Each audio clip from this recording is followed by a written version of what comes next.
Time to talk about the Order of Merit list, or otherwise known as the OML. This is incredibly important as a cadet. Unfortunately for cadets, many of them only learn about this during their third year of college. They might hear about it, but they don't actually dive into the details of what this is and how they can take advantage of this. Within Cadet Command, every year there are a few thousand cadets that are going to commission as officers. And all these cadets are ranked from number 1 to the very last one in the list. The OML list determines where you placed amongst those cadets. If there's a certain job that you want in the army, you're going to want to rank high on this list. Those who rank high on the list tend to get their preferred duty location and their preferred branch. As a traditional cadet, when you begin your freshman year of college, you can start doing activities that will earn you points for the OML. These points are called Accession points, and there are all types of things you can do to earn points. At some point in your program, usually during your third year,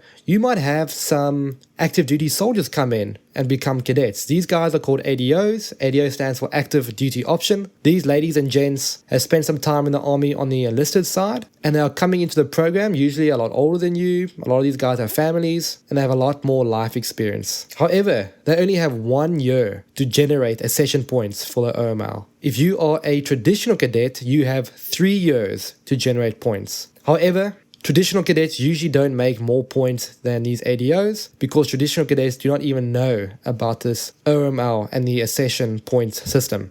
So let's dive into it. During your third year of college, when it comes time to actually tally up all your points, you are going to receive a list looking something like this. You want to be able to tick as many of these boxes as possible. For each box that you tick, you earn points. So where can we learn more about this? There's a document. It is called the USACC Circular 601-, then you can add your year group or your current year, and -1. This document is the guide on the Order of Merit list. If you really want to learn about it, go ahead and read that document.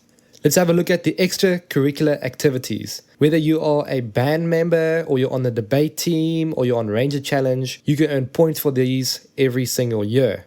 Now the points that you see on the screen, it may change from year to year, but generally these are the events that you will earn points for. There is also languages you can learn, and when you learn additional languages, you can earn points for those as well, especially if it is a strategic language. Here is a list of strategic languages. So let's say you go do something. Maybe you go join the Ranger Challenge team and earns you some points. Maybe you go join a debate team or you do community service. What is supposed to happen is that someone tracks all your activities. That way, when you meet with your HR personnel and you record everything you've done for the last 3 years, there is evidence to back up everything that you say. However, this is not usually how it goes. You got to record everything that you do yourself. So whenever you do something that might earn you Accession points, make sure you write it down somewhere. And if you have any type of evidence, like a screenshot from an email, from a text message, make sure you keep that. So you as a cadet, you want to keep track of your own activities. And although it might vary from program to program, for the most part, this is something you have to do for yourself. No one else is going to be out there recording these activities for you.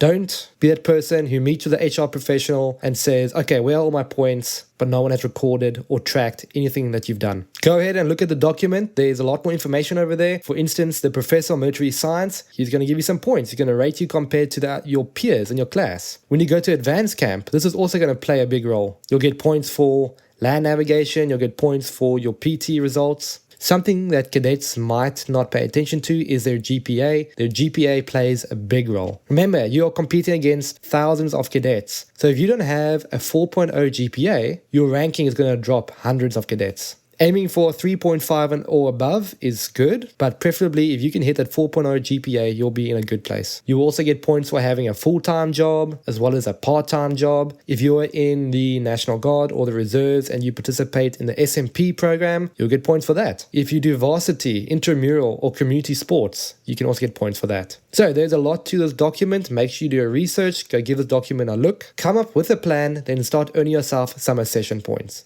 Thank you so much for watching this video. I hope it was helpful to you. Make sure you watch the rest of the videos for more info about ROTC. Cheers, guys.